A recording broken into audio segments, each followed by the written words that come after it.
It's been a sad day for Nigeria since Sunday. Some gunmen just on Sunday morning attacked the St. Francis Catholic Church in Owo, Ondo State, killing a number of people, including men and women. Reports say the congregation was caught unawares as the gunmen opened fire on worshippers as the morning mass was on. The gunmen were also said to have used some explosives within the compound of the church, but most of the people were hit with gunshots. Condemnations have trailed the attack on the worshippers as Pope Francis has offered prayers for Nigeria and for the victims of the attack and their families. Now, the Pope also expressed his solidarity with the victims and their families, while President Muhammadu Buhari has also condemned the killing. Now, angered by the attacks, the state governor, Rotimi Akeredolu, says the state will track the perpetrators and make them pay for their crimes. While President Buhari, as well as other leaders, continue to condemn the killings, they are looking for solutions. Now, here's the Ondo State Governor, Rotimi Akeredolu, during his visit to Owo to commiserate with the people. It's the most tragic event, horrific.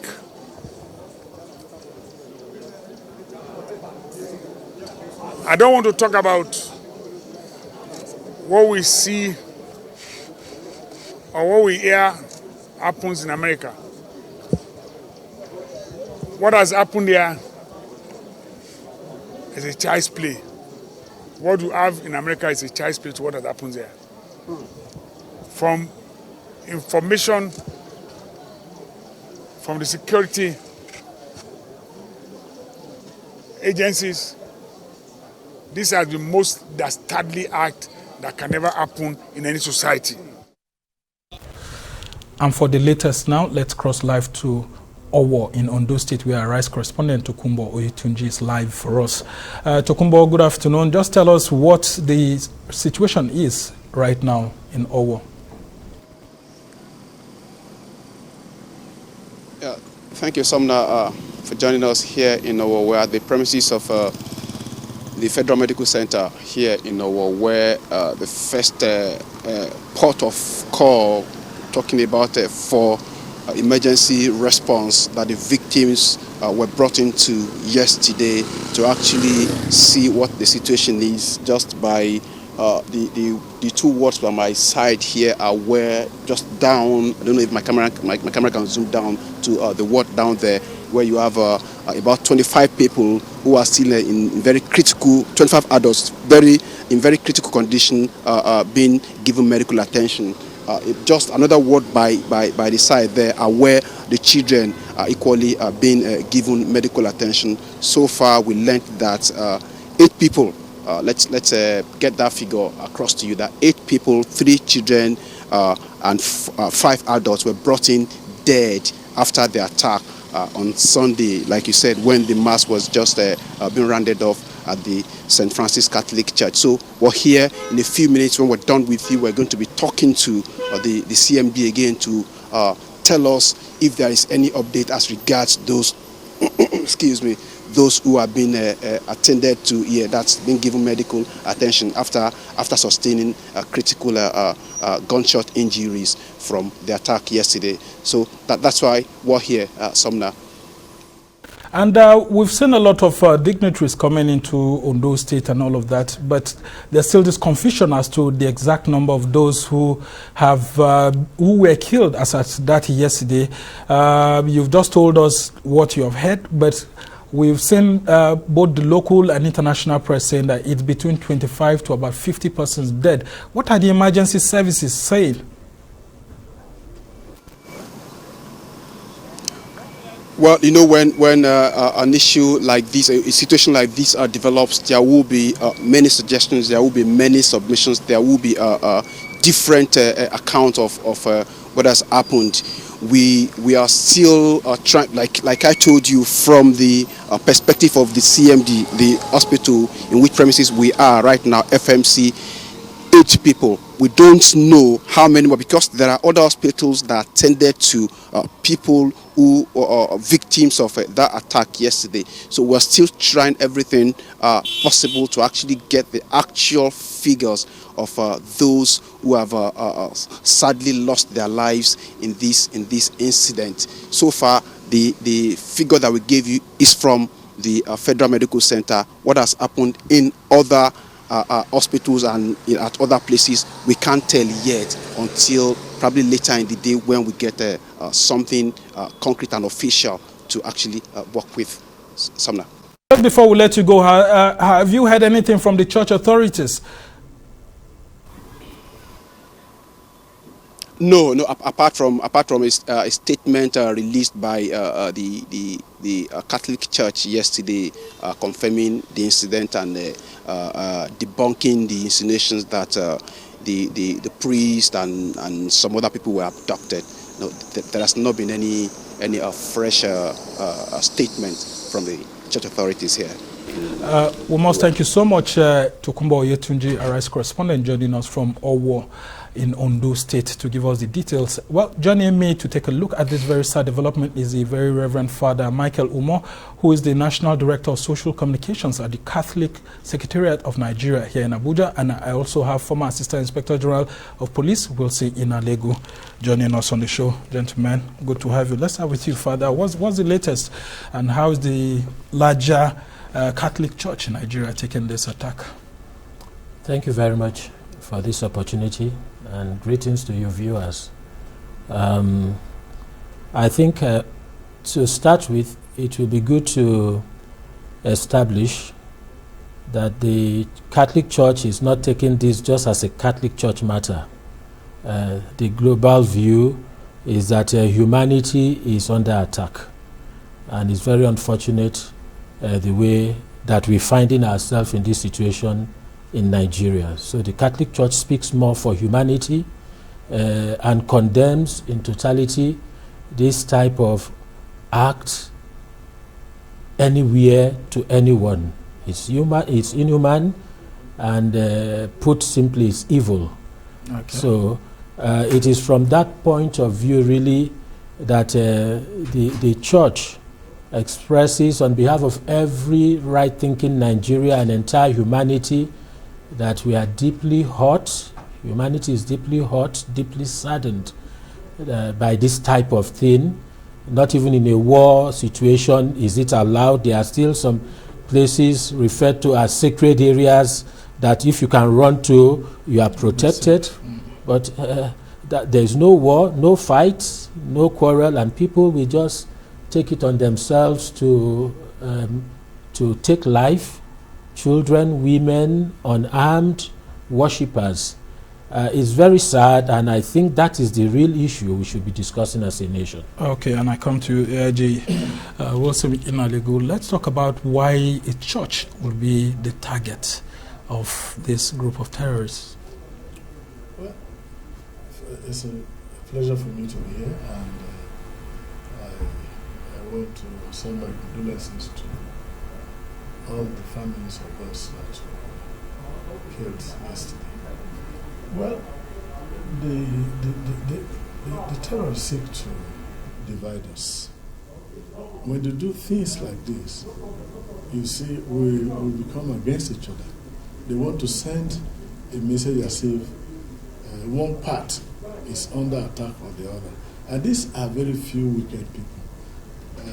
So, targeting the Catholic Church, I really cannot explain, but it is part of the motive to cause disaffection among people who are peacefully cohabiting.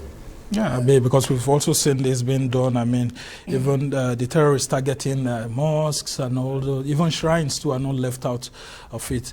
Now, let's talk about how this could have happened and then the police wasn't close by. What's the usual ratio between a police station and what's it called, this kind of places? In communities, like how far should the police station actually be located or sited? Well, the location of police stations they are in central areas, and it doesn't have to be close to a church or a mosque, but the police stations are located in such a way that they are close to most important parts of the city. Not only that, we have patrol teams, and these patrol teams are so located as to be able to respond. But the situation, you and I must agree with this, the police is greatly handicapped. Because if you look at, if the report that we got when I listened to a channel in the morning, and I don't believe that the area commander and the two police divisions don't have service available, but it's not impossible. And what we must understand is the life of everyone is precious.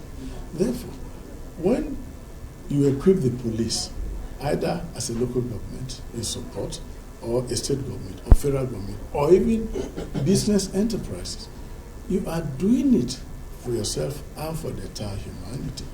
Because I think recently, I read in the papers about 100 vehicles were bought for Motekun in Ondo State.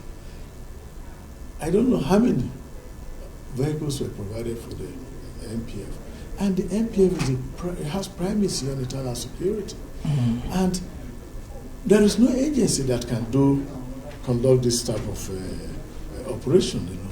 Because what is important in cases of mass shooting, where you have mass casualty, it's about rapid response. Okay. And this rapid response must involve a kind of coordination among the various response agencies or the responders. And if you equip one and the other one is not fully equipped, you create problems. All right. I think problem of logistics. Otherwise, I don't know what shouldn't be too big. Yeah, I mean, because they said it was very close to the palace of the Olowo for war. Okay, and I come back to you, Father.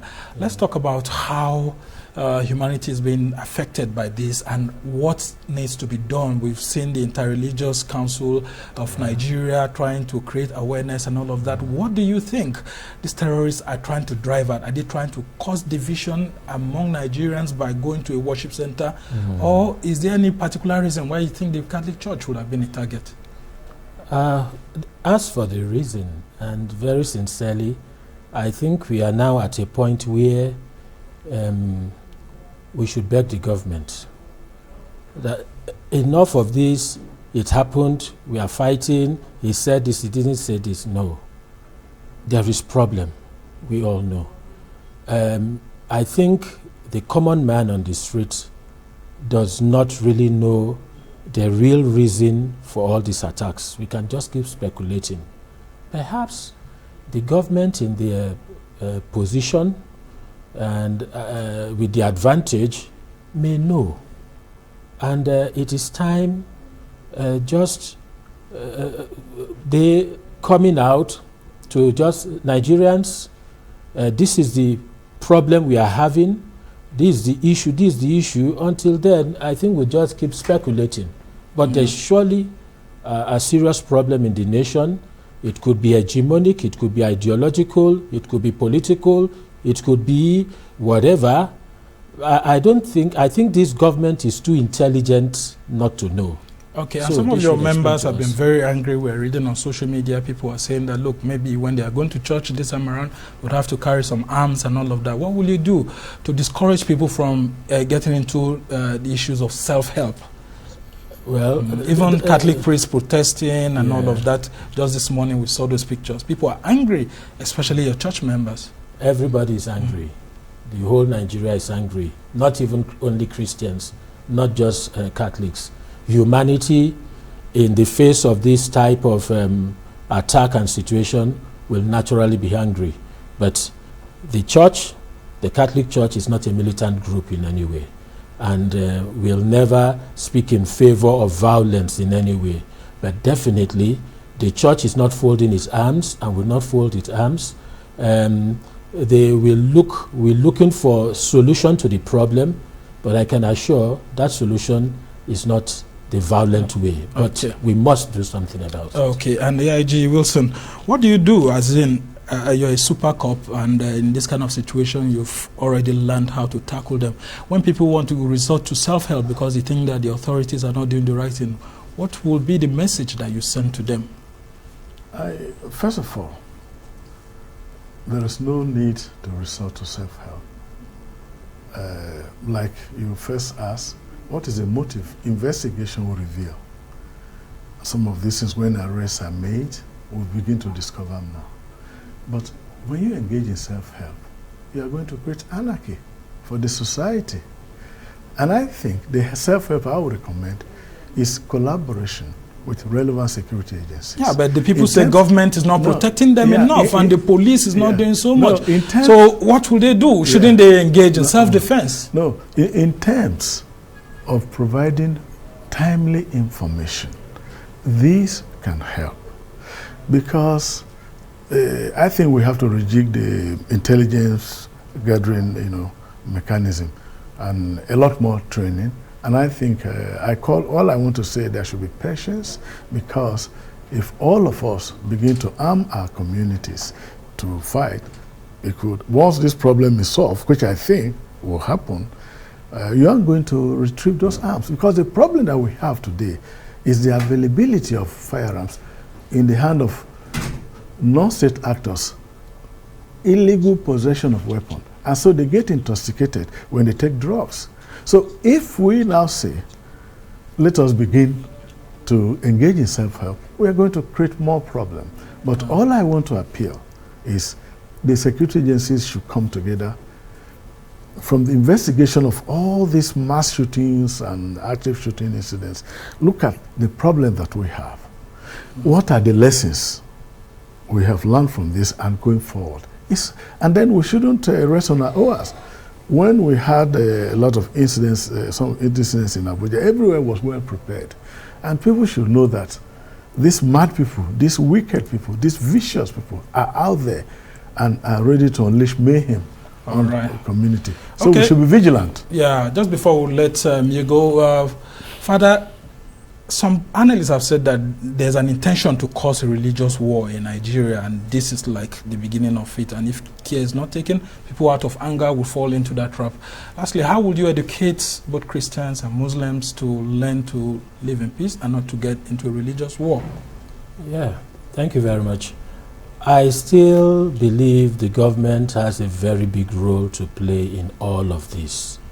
When you still go into this temptation to go into self-help or whatever, that is only heightened by the fact that people don't seem to be feeling the government doing enough or sincere about the efforts. Yes, there seems to be a template ready. When incidences like this happen, it's rolled out in form of somebody mourns and somebody does not mourn, even though people may be busy eating and drinking. So a lot depends on the government, and that's where we keep appealing to government to remember the vow, the oath they took to the people. Protection of life is key. When there is trust in the government, people would not be tempted into going into all these things and all these permutations, buying weapons for themselves, religious law, war or whatever. Okay. And I still bring it down. Government should please explain to the people, dear citizens or fellow Nigerians or whatever, this is if it is true, we will see it, we will know, and people will understand where we are and where we are going to. But nobody can fight any war for God. No war, because the God we know, the one God served by the major religions, is a God of peace who created life, and life must be cherished. No religion at any point gets to the point that you kill for God. No. Okay, we must thank you so much. Reverend Father Michael Umoh is the National Director of Social Communications at the Catholic Secretariat of Nigeria. We must thank you for being on the show. And of course, Wilson Inalegwu, AIG, is a former Assistant Inspector General of Police, and we must thank you for sharing your thoughts with us, especially on how not to embark on self-help when it comes to issues like this. Thank you, gentlemen, for being on the show.